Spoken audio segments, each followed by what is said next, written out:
Today I'm going to show you a few simple things that you can change when you're blow drying your hair that will yield really big result. Small changes, but big gain. Let's go. I'm going to be demoing all of these things using my SRI DryQ hair dryer. Thank you so much, the Skin Research Institute, for sponsoring a part of this video and for sending me this incredibly sexy tiny little blow dryer. So this little guy is a super high-end, high-tech hair dryer who comes with 2 concentrator nozzles and a diffuser. My favorite thing about this blow dryer is that it's portable, super lightweight, folds for easy travel, but it's still very powerful. It feels like a travel blow dryer, but then you turn it on and it's like, whoa, you're a strong girl. It uses red light therapy to strengthen hair and stimulate growth, and it has intelligent heat controls. Fast dry will give you high air blow and high temperature, but if you want to customize your speed and your temperature, you can fully do that too. That is great because when it comes to hair, one size does not fit all, and this company clearly knows that by giving you customizations so you can change the speed and the temperature. I'm not gonna lie, truthfully, I like this blow dryer better than my Dyson, which is something that I never thought I would ever say. Thing that you need to know, number 1, is that you don't want to blow dry your hair when it is soaking wet, like when it's right out of the shower. Blow drying your hair when it is soaking wet will actually lead to more damage and could also lead to more frizz if you have textured or frizz prone hair. What you could do is start by gently pressing your towel into your hair, trying to absorb as much moisture as possible, then apply your styling products, brush it through, and then do the other things you want to do before blow drying, like putting on makeup. Giving your hair a bit of a chance to air dry is going to shorten your blow dry time, which will be a lot less frustrating for you, but it's also going to shorten the damage and also going to minimize the frizz. If you don't have time to wait for it to air dry a little bit, then what I suggest you do is do a rough dry where you simply finger comb and blow the hair around until it's like 30 to 60% dry. Then you can go in and smooth it with your round brush. Next time you go in to see your stylist, I want you to observe whether or not he or she rough dries your hair. I'm willing to put money on the fact that whoever does your hair rough dries it first. Thing you need to know, number 2, is that the brush that you use actually matters a whole lot. Depending on the brush that you're using, you're going to get different effects. There's pros and cons for each. Some work better for certain hair types than others. In fact, I could make an entire video about that. So if you are interested, leave it in the comment section below and I'll definitely put it on my video list for you. If you have frizzy or textured hair that you want to get really smooth, or if you want a lot of volume, then a thermal round brush is a really good option for you. The barrel size here matters as well. So the smaller the barrel, the more bend and flip you'll get in your blowout. These barrels are made of a material that conducts heat, such as ceramic. So as you blow dry, it heats up and styles the hair at the same time as it dries it.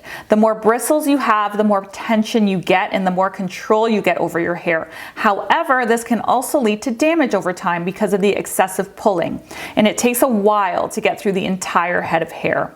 The fewer the bristles, the more airflow you get, so you end up with a super fast blow dry, but it's also much less controlled.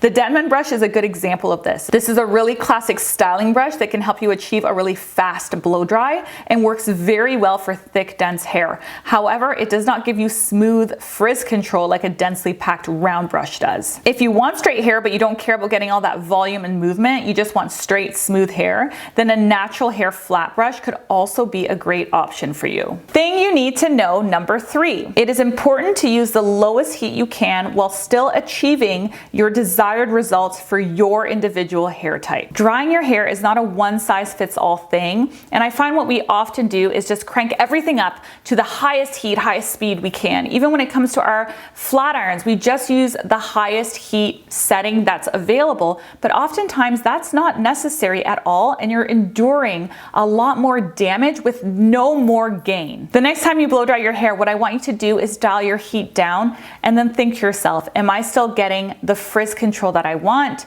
Am I still getting the volume that I'm desiring? Am I still able to blow dry my hair in a reasonable amount of time? If you answered yes to those things, then your hair type and texture does not need more heat. If you answered no, then dial your heat up a little bit and start again. Are you getting frizz reduction? Are you getting volume? Is your blow dry taking you a normal amount of time?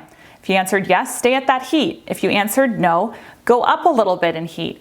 Test your strands. Go through your head and do this until you find your ideal heat setting. For someone like me who has very textured hair, but my hair is quite fine, I really need much less heat than someone who has textured hair but very coarse hair. But I also need more heat than someone who has fine hair but straight hair. Play around with these adjustments so that you end up getting the result you want while minimizing the damage as much as possible. Thing you need to know, number 4, is you need to section. You absolutely have to section if you want to get a salon quality anything. You want the sections to fit comfortably in your brush without it spilling out all over the place. That's going to give you the optimal amount of control over your hair strands, and it's going to allow you to manipulate your hair into the shape that you want it to be in. Another thing I want to mention when we're talking about sectioning is you want to make sure to blow dry your hair from roots all the way to the ends. I've seen a few of my friends do this where they just kind of blow dry the mid shafts to ends